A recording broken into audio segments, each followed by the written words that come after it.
Assalamualaikum warahmatullahi wabarakatuh. Kami dari kelompok 7. Pada kesempatan kali ini, kami akan mempresentasikan hasil diskusi makalah kami terkait sistem kesehatan nasional, subsistem pemberdayaan masyarakat dengan anggota.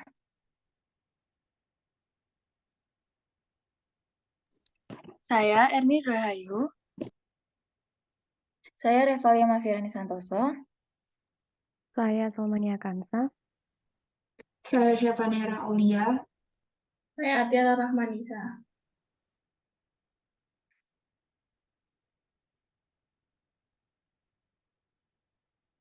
Latar belakang.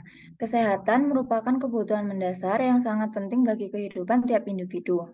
Oleh karena itu, kesehatan merupakan suatu hak asasi bagi setiap warga.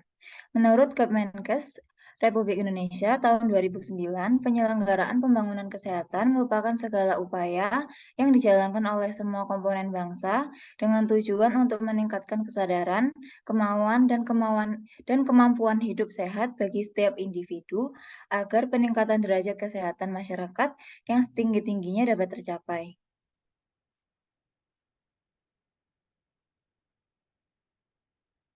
Sistem Kesehatan Nasional atau SKN didefinisikan sebagai tatanan untuk penghimpunan upaya-upaya bangsa, negara secara terstruktur dan saling menunjang satu sama lain guna meningkatkan derajat kesehatan. Sistem kesehatan nasional akan bekerja secara optimal jika didukung oleh subsistem pemberdayaan masyarakat yang menunjang masyarakat agar dapat mampu dan mau berperan sebagai pelaku pembangunan kesehatan. Masyarakat harus dapat berperilaku yang mencerminkan kehidupan sehat, mampu turut serta dalam berperan dalam pembangunan kesehatan, dan dapat menjadi penggerak dengan bantuan oleh subsistem lain untuk mendukung tercapainya derajat kesehatan secara maksimal. Yang selanjutnya adalah pengertian. Menurut Peraturan Presiden Nomor 72 Tahun 2012, subsistem pemberdayaan masyarakat adalah pengelolaan penyelenggaraan berbagai upaya kesehatan baik perorangan, kelompok maupun masyarakat secara terencana, terpadu, dan berkesinambungan guna tercapainya derajat kesehatan masyarakat yang setinggi-tingginya. Jadi pemberdayaan masyarakat itu simpelnya seperti upaya untuk meningkatkan derajat kesehatan dari masyarakat dan untuk masyarakat itu sendiri. Selanjutnya adalah tujuan.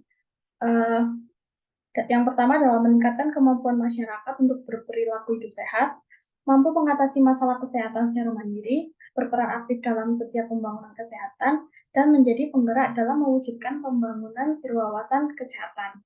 Jadi pemberdayaan masyarakat ini tujuan utamanya itu untuk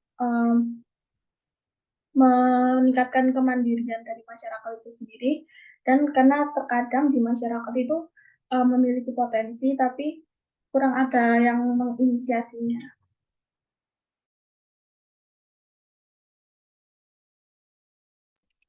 Selanjutnya yaitu unsur-unsur pemberdayaan masyarakat. Yang pertama, penggerak pemberdayaan meliputi pemerintah, masyarakat, dan juga pihak swasta. Yang kedua, yaitu sasaran pemberdayaan. Dapat dikategorikan menjadi 4, yakni perorangan, kelompok, masyarakat luas, serta pemerintah dan pemerintah daerah. Poin ketiga, yakni kegiatan hidup sehat, dengan harapan dapat menjadi budaya masyarakat. Terakhir, yaitu sumber daya, meliputi dana, sarana, dan prasarana yang sifatnya menunjang proses pemberdayaan masyarakat.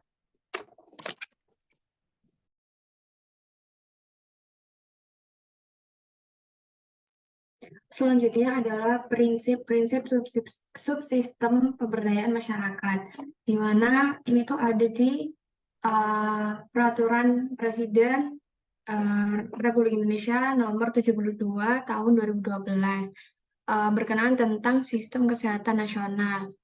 Nah, prinsip-prinsipnya ini ada 4, yaitu ada yang pertama berbasis di masyarakat.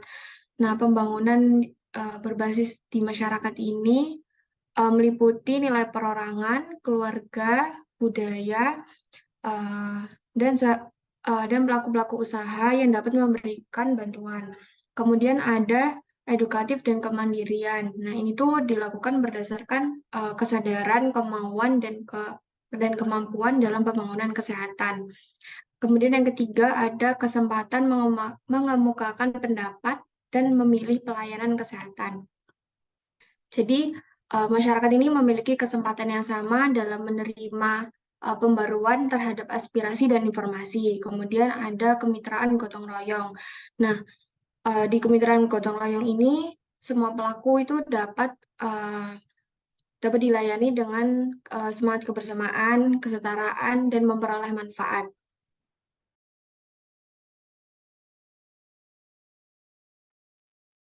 Selanjutnya adalah pelaksanaan dalam subsistem pemberdayaan masyarakat. Berdasarkan Perpres nomor 72 tahun 2012, terdapat 5 pelaksanaan. Yang pertama itu adalah penggerakan masyarakat. Keterlibatan aktif masyarakat tentu dibutuhkan untuk mencapai penguatan upaya peningkatan, pencegahan, penyembuhan, dan pemulihan mandiri secara berkesinambungan. Dapat dimulai dari mengetahui situasi masalah kesehatan, penyusunan rencana seperti penentuan prioritas kesehatan, pelaksanaan, monitoring atau pemantauan, sampai evaluasi upaya kesehatan. Yang kedua adalah pengorganisasian dalam pemberdayaan.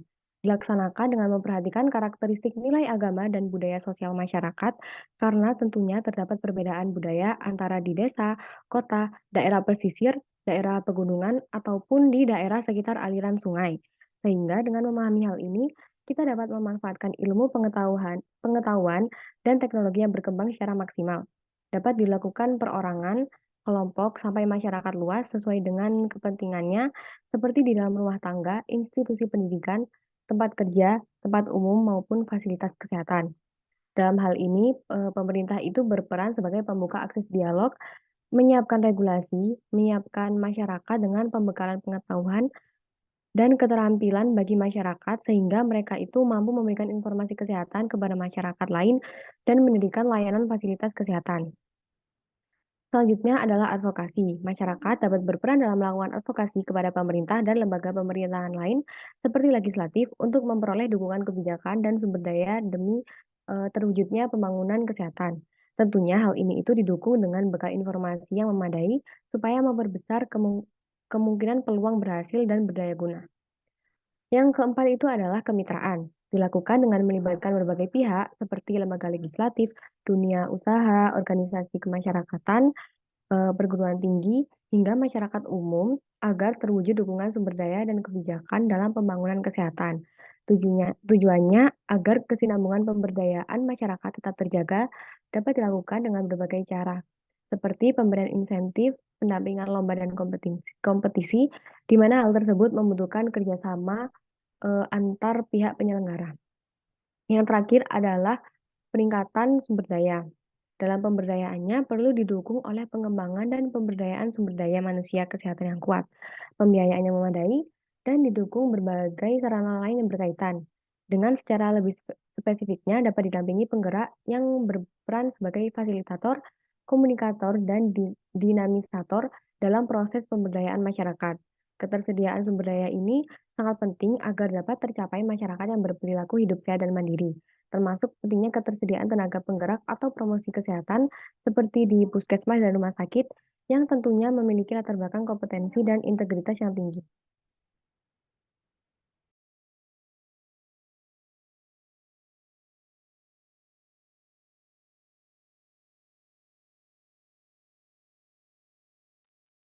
Sekian presentasi dari kelompok kami, kurang lebihnya mohon maaf.